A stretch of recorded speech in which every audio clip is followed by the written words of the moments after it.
آدم علیہ السلام کو پیدا کیا اپنی قدرت سے, اماں حوا کو مٹی سے بنایا, ان کے بچوں یقین کر لیا بچوں نے کہ اللہ بڑا طاقتور ہے. دیکھو ابا کو بھی ہمارے, کیونکہ ان کے بچے آدم علیہ السلام کے بچے دادا تلاش کرتے رہے, ان کو دادا نہ قبر ملی نہ دادا ملے. وہ سوچتے تھے یار یہ کیسے ہو گیا, تو ان کو یقین آ گیا کہ یہ کس نے پیدا کیا ہے, اللہ نے. کیونکہ آدم علیہ السلام سے پہلے کا ان کو کوئی نہ کوئی مجسمہ ملا, جیسے ڈارون کہتا ہے نا پہلے یوں تھا یوں, کچھ بھی نہیں ملا. کچھ تو تھوڑا سا ہوتا نا کہ جو آدم علیہ السلام سے آخری, جو ڈارون کے نظریے کے مطابق وہ آخری جانور جو انسان میں کنورٹ ہوا ہے, تو کچھ تو نظر آتے نا اس کے. آدم علیہ السلام بتاتے یہ والا میں تھا جو اس کے بعد اب ترقی کر کے میں یہاں تک پہنچا ہوں. ان کو تو 100% یقین تھا کہ اللہ ہر چیز پر قدرت رکھتا ہے. تبھی آدم علیہ السلام کے بچے غیر مسلم نہیں تھے, فرما بردار اور نافرمان تھے, مشرک نہیں تھے, اور اللہ کے وجود کا یقین بھی کرتے تھے. تو یہ سلسلہ صدیوں تک چلا ہے. سب کو پتا تھا یار ہمارا نسب جا کے رک جاتا ہے کہاں, آدم پہ. اس کے بعد تو چلو میاں بیوی میں ملاپ ہوا, بچے پیدا ہو رہے ہیں, اس کی تو کوئی لاجک بنتی ہے, یہ کیسے ہوا. تو مانتے تھے کہ کس نے پیدا کیا, اللہ نے. نوح علیہ السلام کئی صدیوں کے بعد آئے ہیں آدم علیہ السلام کے. ان کے دور میں بھی اللہ کے وجود کا انکار کسی نے نہیں کیا. ان کے دور میں شرک تو پھیلا ہے, شرک کہ اللہ نے اختیارات دے دیے دوسروں کو بھی. جیسے اللہ نے بغیر کسی لاجک کے بس مٹی سے پتلا بنایا آدم کا, اور ان کی پسلی سے اماں حوا کو نکالا, کن ہو جا, اور وہ ہو گئے. تو جیسے اللہ کو اس قسم کے اختیارات ہیں کہ وہ کر لیتا ہے بغیر کسی لاجک کے بھی, تو نوح علیہ السلام کے دور میں پہلی مرتبہ یہ شرک ہوا کہ اللہ نے دوسروں کو بھی یہ اختیارات دے دیے ہیں کہ وہ بھی جب چاہیں اپنی مرضی سے کچھ کر سکتے ہیں بغیر کسی. بول لو یار اتنی دیر سے ہو گیا. اچھا یہ کھڑکیاں بند کریں تاکہ جنریٹر کی آواز نہ آئے اندر. تو میں یہ عرض کر رہا تھا کہ نوح علیہ السلام وہ پہلے پیغمبر ہیں جو مشرکوں کی ہدایت کے لیے بھیجے گئے ہیں, سمجھ لیں. تو اس وقت شرک کون سا شروع ہوا, انہوں نے یہ کہا کہ جیسے آدم علیہ السلام کو بس اللہ نے بنایا, کوئی اس کی لاجک نہیں ہے, تو اللہ تعالیٰ نے دوسری بھی کچھ مخلوق ہیں جن کو اللہ نے یہ اختیار دیا ہے کہ وہ اللہ کے اختیار دینے سے جو چاہیں اپنی مرضی سے کر سکتے ہیں. سمجھ رہے ہو. تو یہ یعنی کب شروع ہوا یہ والا شرک, نوح علیہ السلام کے دور میں. اور اس میں دو چیزیں بڑی عجیب تھیں. ایک یہ کہ انہوں نے یہ نہیں کہا کہ اللہ نے ان فلاں فلاں کو تمام اختیارات دے دیے ہیں, بلکہ اس والے کو اللہ نے بارش کا اختیار دیا, اس والے بت کو اللہ نے ود, سوا, یغوث, یعوق, نصر, یہ 5 بت تھے مشہور. تو کیا کہتے تھے, اس کو اللہ نے بارش کا اختیار دیا کہ یہ اپنی مرضی سے جب چاہے گا بارش برسا سکتا, باقی چیزوں میں یہ دخل اندازی نہیں کر سکتا. یعنی اگر بادل نہیں بھی ہیں, کوئی محکمہ موسمیات والے کہہ رہے کہ کوئی امکان نہیں ہے, لیکن یہ شو کرے گا اور بادل آ جائیں گے. یہ بہت اہم مضمون ہے, اس کو اچھی طرح سمجھیں. اور جو شارٹ کلپ بنا بنا کے فتنہ اور فساد پھیلا رہے ہیں نا, وہ پورے میری اس مضمون کو شائع کریں, پھر اس کا جواب دیں مجھے. دوسرا وہ کہتے تھے اولاد کا اس کو ہے, یہ فلاں والے کو ہے, یہ اولاد دلوا دے گا آپ کو, چاہے کوئی سائنٹیفک لاجک نہیں ہوگی اولاد کی, کوئی اس کے بھی اولاد کے جراثیم نہیں ہے, بیوی بھی 5 ہے, مگر یہ اس کے پاس جب جاؤ گے, اس سے دعا مانگو گے تو اولاد کیا ہو جائے گا, اولاد ہو جائے گی. اس لیے نہیں کہ اس کو اختیار ہے, بلکہ اللہ کے اختیار دینے سے اس کے پاس بھی اختیار آ گیا ہے. کیونکہ اتنی سینس ان میں بھی تھی کہ یہ پتھر کے بنے ہوئے بت یہ تو تھے ہی نہیں, یہ کیا کر سکتے ہیں, یہ تو ہم نے بنائے اپنے ہاتھوں سے. لیکن وہ یہ کہتے تھے کہ ان کو گاڈ گفٹڈ صلاحیتیں ان کے اندر. پھر ان پر جب اشکال ہوتا کہ یہ تو کچھ نہیں کر سکتے, تو کہتے یہ نہیں کر سکتے مگر اللہ تو ان کو اختیار دے سکتا ہے نا, بھائی اللہ تو سب کچھ کر سکتا ہے, تو اللہ نے ان کو اختیارات دے دی ہیں. تو 5 بڑے بڑے بت تھے, ود, سوا, یغوث, یعوق اور نصر, جو جن کا قرآن میں تذکرہ ہے. اور آپ تفسیر کی کتابیں اٹھا کے دیکھیں. اب سوال پیدا ہوتا ہے کہ ان مسٹنڈوں کو, یہ جو بت ہیں ان کو میں مسٹنڈا کہہ رہا ہوں, ان بتوں کو, ان مسٹنڈوں کو کیوں دیے اللہ نے؟ اگر دینے ہی تھے تو آپ کو دیتا, ان کو دیتا, یہ بتوں کو کیوں دیے؟ تو کہتے تھے اصل میں یہ بڑے بڑے بزرگوں کی مورتیاں ہیں, تو ان بزرگوں سے خوش ہو کے اللہ نے ان بزرگوں کو دیے ہیں. اب اگر کہو ان بزرگوں کو کیوں دیے تو آپ کہیں گے جب اللہ اپنی عطا سے کسی کو دے رہا ہے تو آپ کون ہوتے ہیں اس پہ پابندی لگانے والے. یہ میں اس لیے تمام چیزیں دہرا رہا ہوں کہ بالکل یہی سٹائل ہے آج شرک کو معاشرے میں پھیلانے کا, کہ اگر اللہ اپنے نبی کو کچھ اختیارات دینا چاہ رہا ہے تو ان وہابیوں کے پیٹ میں مروڑ کیوں ہوتا ہے. نہیں آ رہی بات سمجھ میں؟ ان لوگوں کو کیوں تکلیف ہو رہی ہے؟ بات آ رہی ہے سمجھ میں؟ پبلک کو کیوں؟ جب اللہ اپنے محبوب, اپنے حبیب سید الانبیاء یا ان کو اگر اللہ اپنے اختیار سے اختیارات دے رہا ہے تو لوگوں کو اس پہ اشکال کیوں ہو رہا ہے؟ بات آئی سمجھ میں؟ تو نوح علیہ السلام اسی شرک کی نفی کے لیے دنیا میں آئے تھے کہ اللہ جس سے خوش ہوتا ہے اسے جنت تو دیتا ہے, اسے دنیا میں اعلی مقام تو دیتا ہے, اسے لوگوں کا مقتدا اور رہبر تو بناتا ہے, اسے نیک صالح اولاد تو دیتا ہے, مگر اپنے اختیارات میں اس کو شرکت نہیں دیتا.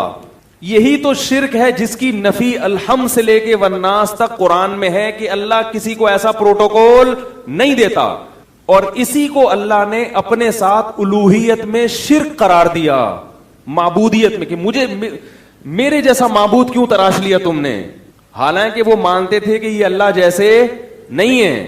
ہندو بھی ان بتوں کو ویسا بھگوان نہیں سمجھتے جیسا وہ آسمان پہ بیٹھے ہوئے خدا کو بھگوان کہتے ہیں, یہ ویسا نہیں ہے, لیکن اس نے ان کو کیا دیے ہوئے ہیں؟